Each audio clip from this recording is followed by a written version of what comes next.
If you are creating videos on TikTok, you probably are trying to get the videos off so that you can repost them someplace else, but you have to remove the watermark first.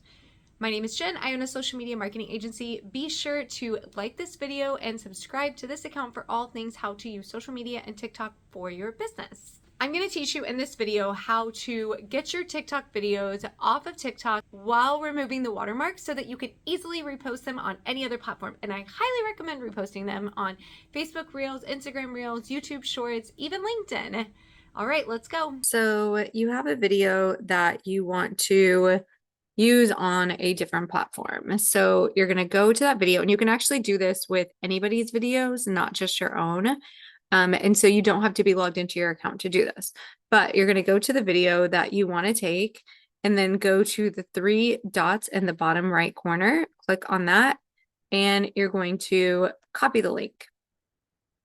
So the next thing I'm going to do is open up my search, and I'm going to type in SnapTik. You can see it already coming up. And the very first hit here is snaptik.app. So that's the website I'm going to go to. And then it says paste your TikTok link here, paste the link and hit download. So this, then you have to choose, I'm going to download HD. It's going to give me an ad. And the ad is a pop-up and it's asking me something. So I'm going to say download again. I've already downloaded this video. It's showing me in the top that it's done. And then I can find the video over here in my camera roll in my downloads.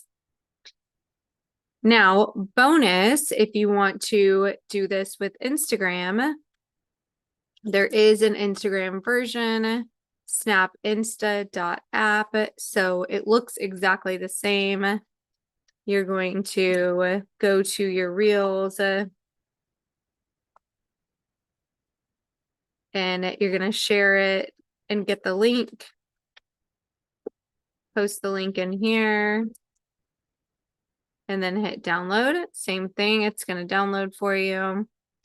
And I will show you how to do this on the desktop. I'll show you the same thing. Download video, giving me an ad. File downloaded. So same thing, if I'm here on the desktop, I can go, like I said, this actually works for anybody's account. It doesn't have to be your account. So I'm not even currently logged into my account. I can pull up this video right here, and then I can go to share, copy link. Again, I always just type in SnapTik. It's already popping up, snaptik.app. I'm going to paste the video here, hit download. And it's giving me the same options. I have to hit download again. It's asking me to watch this video, telling me that in 15 seconds, it's going to give me the download. Access now. And I got my download up here. Now it's good to go. You can take this video, you can upload it to any other platform that you want. You can upload it to a scheduling platform such as Metropool, and no watermark at all. And no watermark at the end either.